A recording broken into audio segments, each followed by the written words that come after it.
Eto po, no? Talagang, eto po gusto nilang pag-usapan. Gusto po ng prosecutor dito sa Pilipinas ni VP Sara, gusto po ng mga congressman at saka ng mga kakampi nilang mga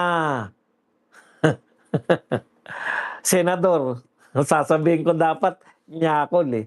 Mga kakampi nilang senador na mapababa itong bilang ng conviction. Okay, eto po. At may mga, mamaya na po, ito muna ang sinabi ng mga senador. Sabi po ni Ping Lacson, ang Senado magdidesisyon kung ilan ang kailangan ng boto. Mali. Konstitusyon, saligang batas ang magdidesisyon. Yan yung problema pag ang mga senador natin hindi mga abogado. Magpapasya daw Senado kung ilan. Hindi po, hindi kayo mas makapangyarihan kaysa sa konstitusyon. Mas makapangyarihan po ang konstitusyon. Pag yan po ginawa ninyo, mananawagan na po kami sa armed forces. Kasi po, lumalabag na kayo sa konstitusyon eh. Alam niyo po, ang armed forces po, tagapagtanggol yan ng mamamayan at konstitusyon, hindi po ng mga politiko. Kasama na po kami mananawagan sa armed forces pag pinababa ninyo sa interpretasyon ng Senado. Oh.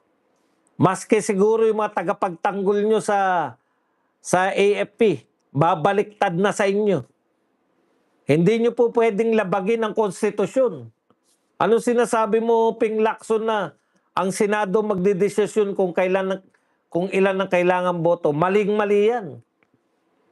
O, eto naman po, ang sabi sa bagay, matalino po itong tao na to. Mahirap po. Wala, hindi po ako nagre-rely sa AFP. Ayan na naman kayo ako sa akin eh. Nasabi ko lang. O sige, burahin ko na yan. Lintik na yan. Sino nag-rely sa AFP? Kailan ko sinabihan yung AFP na wala po akong panawagan sa AFP.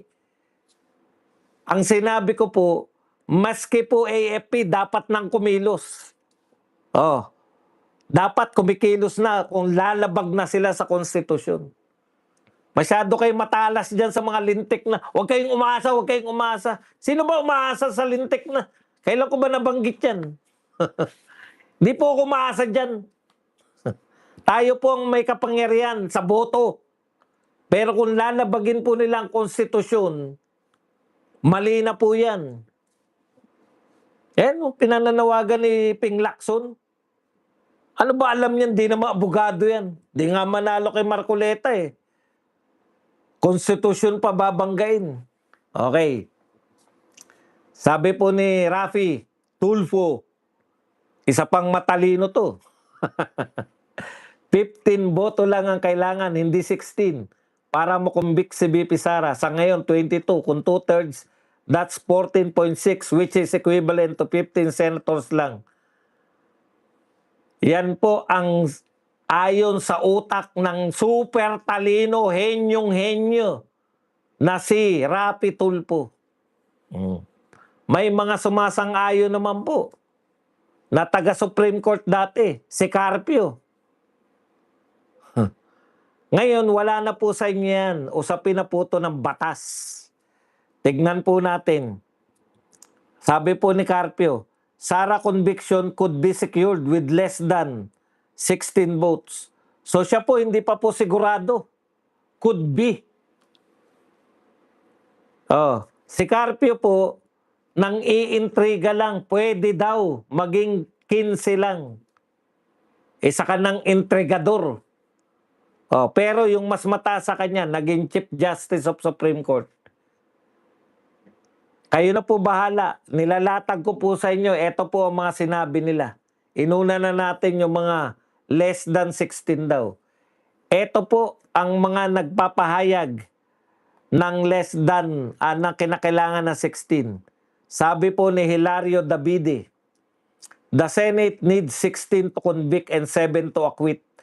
Yan po ang sinabi ni Hilario Davide. Dati pong siyang Chief Justice of Supreme Court. Dati rin po siyang siya po yung presiding officer kay ERAP. Bakit po siya? Dahil nakalagay sa konstitusyon, pag presidente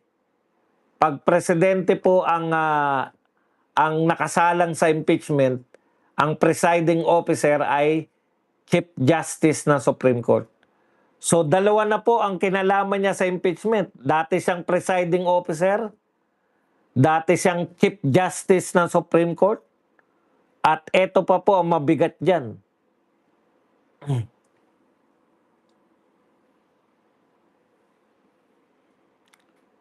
Siya po ang isa sa mga nagsulat ng 1987 Constitution, si Hilario Davide.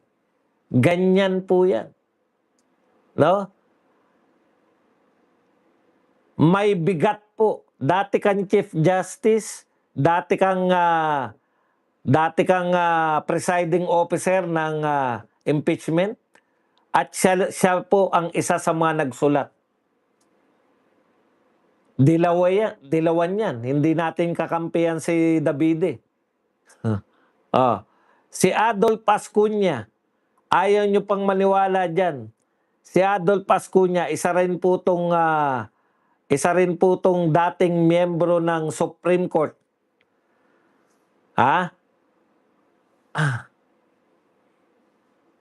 The Constitution says no person shall be convicted without the vote of 2/3 of all the members of the Senate. In computing this, 2/3, do we include all 24 senators, thereby requiring 16 affirmative votes to convict? I believe so, as long as they remain members of the Senate, even if abroad, sick or detained. They are included in computing 2/3. So 24 senators po ang kinukwenta ayon kay Ascuña. Sino po si Ascuña? Dati pong justice ng Supreme Court. Katumbas po ni Antonio Carpio. O ano ang lamang niya kay Antonio Carpio? Si Ascuña po ay isa sa mga nagsulat din ng konstitusyon. Si Carpio, hindi yata siya kasama sa mga nagsulat. Hindi siya pinagtiwalaan. Okay, bakit po pinipix to ng konstitusyon? Matatalino po yung mga nagsulat ng konstitusyon. Alam nila balang araw, lahat po ng sinusulat nila, nilalagyan na nila ng safeguard. Kaya po nila pinix yan, Kaya po sila nagpix na 2/3 of all. Hindi po 2/3 of yung dumadalo lang. Hindi po. 2/3 of all. Iba po to, kahit po nasaan kayo. Kahit kayo ay convicted na. Kahit po kayo ay nagtatago. All. 24 po. Okay, 24 po ang kinakailangan. Hindi, 24 po ang bilang nyo. Therefore, 2/3 ng 24 ay 16.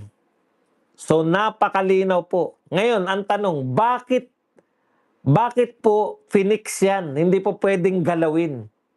'Di ba? Sasabihin nyo, paano yung pag wala na talaga? Tatanggalin po ng Senate.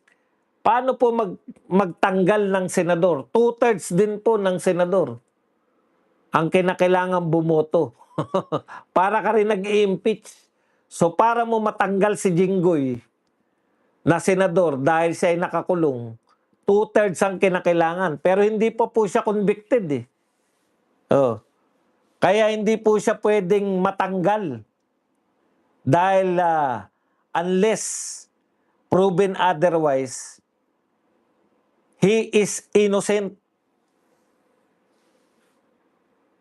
Wala pang conviction, inosente ka pa. Bakit ka nakakulong kung inosente ka? Kasi non-bailable yung kaso niya. Yun lang po yun. Hindi siya pwedeng mag-bail, pero siya po ay inosente until proven guilty. Wala pa pong guilty. So bakit mo siya tatanggalin sa Senado? Hindi alam ni Raffy Tulfo yan, hindi yan alam ni Ping Lacson. Okay lang si Raffy Tulfo kasi may ibang batas yan. Ang batas ni Rapi Tulfo ay depende sa viral. Pero si Ping Lacson, hindi ka dapat nagkakamali na dyan sa tagal mo. Sa tagal mo ng senador. Alam nyo, kung di ako nagkakamali, naroon na sila ng mga impeachment eh. Hindi siguro kay Erap, si Ping. Hindi pa siguro siya senador nung kay Erap. Pero yung kay Corona, tsak ko na senador na siya, no? Wala kang natutunan. Teka pala, bakit sila hindi halos napapansin nung panahon na yun? Hindi nyo ba napuna? Hindi naman napapansin yan si Ping Lacson tsaka si Tito Soto nung panahon. Nila Raul Roco, nila Gingona, nila Joker Arroyo, nila Miriam Defensor, nila Juan Ponce Enrile. Bakit hindi sila napapansin? Atin-atin lang po to. Para lang silang si Lito Lapid nung araw. Kaya sabik po sila sa rekognasyon.